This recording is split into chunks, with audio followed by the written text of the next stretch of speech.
Hello everyone. ये video में हम लोग डिस्कस करने वाले हैं CA inter cost and management accounting जो पेपर नंबर 3 है उसके क्वेश्चन पेपर में का पैटर्न के बारे में। अगला, हर एक चैप्टर का वेटेज क्या रहा है न्यू सिलेबस के अंदर में। अगला, थ्योरी का कितना इंपॉर्टेंस रहता है हमारे पेपर में।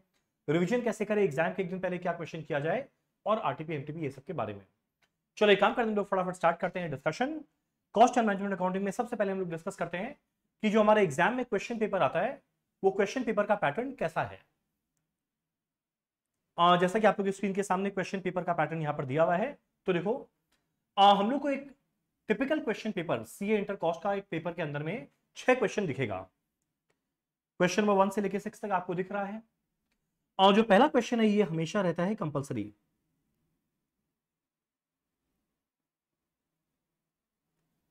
ये क्वेश्चन रहता है कंपलसरी। इस क्वेश्चन नंबर 1 के अंदर में 4 पार्ट है, ए बी सी डी। कितने कितने मार्क का? 5-5 मार्क का, यानी कुल मिला के 20 मार्क्स आपको अटेम्प्ट करना ही पड़ेगा।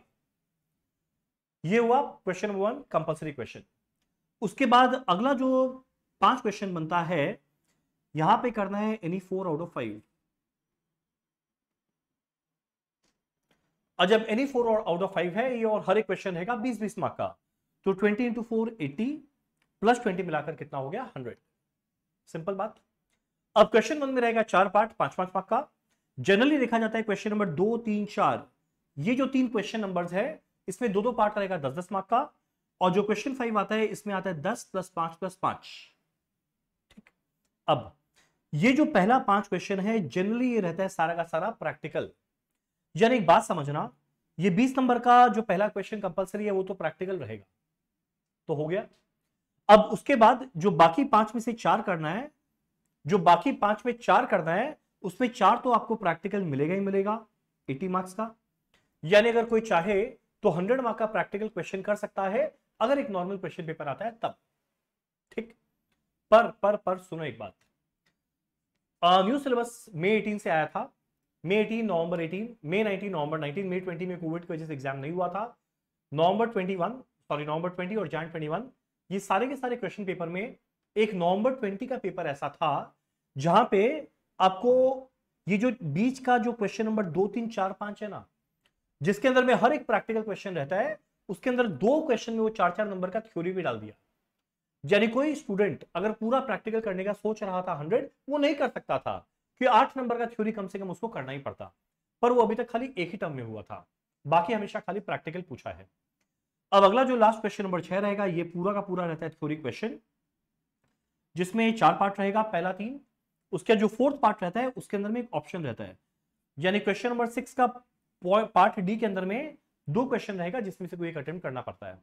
यानी शॉर्ट पूरे पेपर को देखा जाए तो 100 मार्क यहां तक, यहां पे 25 नंबर रहता है जिसमें 20 करना है। 125 मार्क का पेपर बनता है जिसमें आपको 100 नंबर अटेम्प्ट करना है।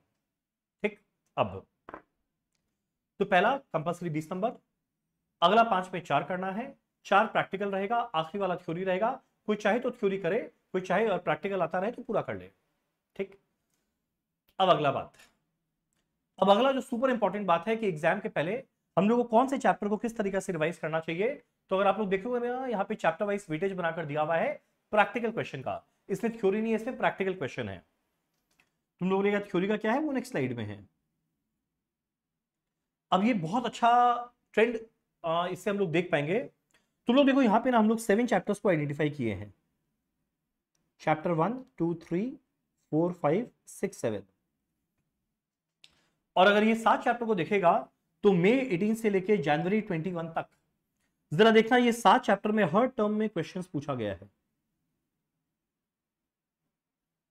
देखो कोई भी एक ऐसा बीच में टर्म नहीं गया जिससे क्वेश्चन नहीं आया। अब अगर पता ही है कि ये 7 चैप्टर ऐसा है, पास्ट में हर टर्म में आया है, तो जनरली जब हम लोग फ्यूचर के ट्रेंड को, फ्यूचर को एस्टिमेट करने का कोशिश करते हैं, प्रेडिक्ट करने का कोशिश करते हैं, वो हमेशा रहेगा बेस्ड ऑन हिस्टोरिकल ट्रेंड। तो हिस्टोरिकल ट्रेंड ये सजेस्ट करता है कि ये बड़ा इंपॉर्टेंट चैप्टर रहा है। अब ये कोई गारंटी नहीं है कि ये 7 से वापस से अगले टर्म में आएगा ही आएगा, पर ऑब्वियस सा बात है प्रोबेबिलिटी थोड़ा ज्यादा रहेगा। यानी वो 7 चैप्टर जो आपको कोई भी हालत में छोड़ के नहीं जाना है, वो कौन सा है? एक मार्जिनल कॉस्टिंग, हम हमेशा बोला है। अगला है कॉस्ट शीट, अगला ऑपरेटिंग कॉस्टिंग, अगला एक्टिविटी बेस्ड कॉस्टिंग, नेक्स्ट है चैप्टर लेबर, अगला है प्रोसेस कॉस्टिंग, अगला है स्टैंडर्ड कॉस्टिंग। तो कुछ भी हो जाए, ये जो 7 चैप्टर है आपको ट्राई करना है पक्का करने का। पहले ये 7 चैप्टर हो जाए, फिर अगला फोकस क्या रहेगा, वो चैप्टर करने का जो जनरली पूछता है, कोई एक आध टर्म में नहीं पूछा। जैसे देखो चैप्टर ओवरहेड बस मई 18 में नहीं आया, उसके बाद हमेशा आया है। चैप्टर मटेरियल हमेशा आया, बस जनवरी 21 में नहीं आया था। कॉन्ट्रैक्ट कॉस्टिंग हमेशा है, बस 2 टर्म में नहीं आया। तो एक बार ये 7 चैप्टर हो जाए, उसके बाद ओवरहेड मटेरियल कॉन्ट्रैक्ट कॉस्टिंग आपका कैटेगरी बी में जाएगा। जब ये दोनों हो जाए, उसके बाद थोड़ा उससे कम इंपॉर्टेंट में निकलता है joint and by product, cost accounting record, job and batch costing, budget. तो देखो उसके अंदर में कभी आता है कभी नहीं आता है, उस तरीका का ट्रेंड रहेगा। तो जैसे हम लोग मटेरियल, जैसे हम लोग कॉस्ट के अंदर में पढ़ते थे एबीसी एनालिसिस, कैटेगरी ए जो जरूर करना है सबसे पहले, अगला कैटेगरी बी, लास्ट में कैटेगरी सी, पर करना सब है। अब ऑब्वियस सा बात है, जब एग्जाम के पहले मान लो टाइम कम रहे, तो जब ये डिसाइड करना पड़े किस चैप्टर को थोड़ा ज्यादा डिटेल में करना है, किसको थोड़ा फटाफट करने से काम चल जाएगा, अगर टाइम उतना ना रहे, तब उसके लिए ये वाला चीज बनाया गया है। ये 4 चैप्टर आप लोग लास्ट में करने से चलेगा। इसमें एक बड़ा इंटरेस्टिंग चीज है, नवंबर 18 को देखो। अब वैसे तो हम लोग बोले कि ये 4 चैप्टर से जनरली उतना ज्यादा नहीं आता, पर नवंबर 18 में देखो 30 नंबर का आया था। तो एनीवेज, अब ये तो बिल्कुल नहीं बोल रहा है छोड़ना है, पर हाँ डेफिनेटली पहला 7 चैप्टर सुपर इंपॉर्टेंट रहेगा, उसके बाद ये 3, उसके बाद ये 4। डन। अब ये था दूसरा बात। अब रहा बात तीसरा, थ्योरी का। थ्योरी का वेटेज क्या रहता है? तो देखो भैया, थ्योरी का वेटेज क्या रहता है, ये बड़ा अच्छा है। थ्योरी के अंदर में अगर टाइम मिले तो जरूर करो सारा, अदरवाइज 3 चैप्टर, खाली 3 चैप्टर आप लोग को अच्छे से करना है।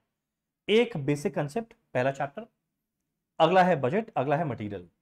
तुम लोग देखेगा ना, तो आउट ऑफ 158 मार्क्स जो थ्योरी का आज तक पूछा है, तुम लोग देखिएगा हर टर्म में 25 नंबर का आता है। और जो हम बोला था जनवरी 21 में 8 नंबर का थ्योरी और पूछा, इसलिए 33 बना। तुम लोग देखेगा ना, तो आउट ऑफ 158 मार्क 95 मार्क तो ये 3 चैप्टर से आया हुआ है। तो बेसिक कंसेप्ट, बजट और मटेरियल, ये तो 100% करना है, फिर से आने का हाई चांस है। देखो एग्जाम में इवेंचुअली 20 नंबर का थ्योरी करना पड़ सकता है, तो 20 में अगर तुम लोग देखेगा 15 मार्क 15 मार्क 15 मार्क, यहां 20, यहां पे 20, यहां पे 10, तो आउट ऑफ 20 कम से कम एवरेज में 15 मार्क तो ये 3 चैप्टर से हो जाता है। तो क्या बुरा ये 3 करने का। उसके बाद कैटेगरी बी के अंदर में ये सब आता है, और लास्ट में कैटेगरी सी। तो एनीवेज ये था थ्योरी का सेग्रीगेशन। अब अगला क्वेश्चन उठता है एग्जाम में, क्या हम लोग थ्योरी करें या ना करें। देखो अगर पूरा का पूरा प्रैक्टिकल क्वेश्चंस आता रहे एग्जाम में, तब थ्योरी क्यों करना है, कर लो। अगला, अगर बाई चांस कोई एग्जाम के अंदर में एक पर्टिकुलर क्वेश्चन का एक पार्ट ऐसा है जो तुम लोग जिस चीज को लेकर उतना कॉन्फिडेंट नहीं है, तो उसको हटाओ, थ्योरी कर लो।